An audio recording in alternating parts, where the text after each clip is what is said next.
বাংলাদেশ কেবলমাত্র একবারই ফুটবলের এশিয়া কাপে খেলার সুযোগ পেয়েছে। ১৯৮০ সালের সে আসরে বাংলাদেশের হয়ে খেলেছেন কাজী সালাউদ্দিন, আশরাফুদ্দিন চুন্নুরা।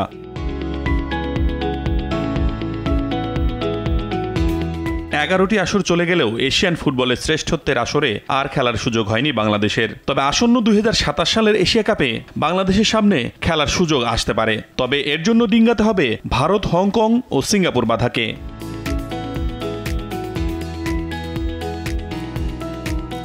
এশিয়া কাপের চূড়ান্ত বাছাইয়ের জন্য ড্র অনুষ্ঠিত হয়েছে, যেখানে বাংলাদেশ পড়েছে গ্রুপ সিতে। বাংলাদেশ ছিল ৪ নম্বর পটে। ১ নম্বর পট থেকে সি গ্রুপে পড়েছে ভারত, যেখানে ২ নম্বর পট থেকে হংকং ও ৩ নম্বর গ্রুপের সিঙ্গাপুর। বাংলাদেশের কোচ গ্রুপটিতে থাকা দলগুলোকে দেখছেন বাংলাদেশের সমমান হিসাবে, আর তাই তাদের হারিয়ে মূল প্রতিযোগিতায় খেলার সম্ভাবনাও দেখছেন তিনি। I think it's a very exciting group, challenging also. গ্রুপটি বেশ চ্যালেঞ্জিং এবং আকর্ষণীয়। ৩টি দলই আমাদের প্রায় সমশক্তির। ৬টি ম্যাচেই প্রতিদ্বন্দ্বিতা হবে। জয়ের জন্যই খেলবো আমরা। ১ নম্বর পটে আরও শক্তিশালী দল ছিল। আমরা ভারতকেই চেয়েছিলাম। এশিয়ান গেমসে ভারতের বিপক্ষে খেলেছি গত বছর। বাংলাদেশ ভারত ম্যাচ সবসময় ব্যতিক্রম। ২ ও ৩ নম্বর পটে সিঙ্গাপুর হংকংয়ের চেয়ে আরও দুর্বল দল ছিল, তবে তার আশায় সমস্যা নেই। তারা আমাদের সমমানের দল।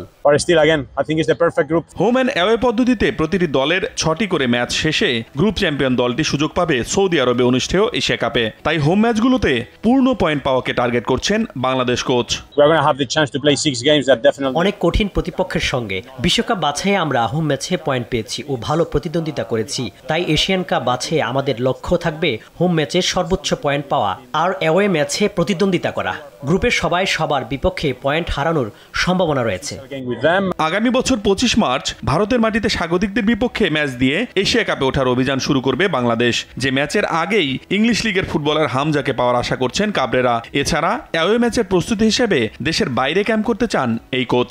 At least a similar preparations of around a month, 5 weeks before that FIFA window, and trying to have as many practice. Atiqul Islam Shakil, RTV, Dhaka.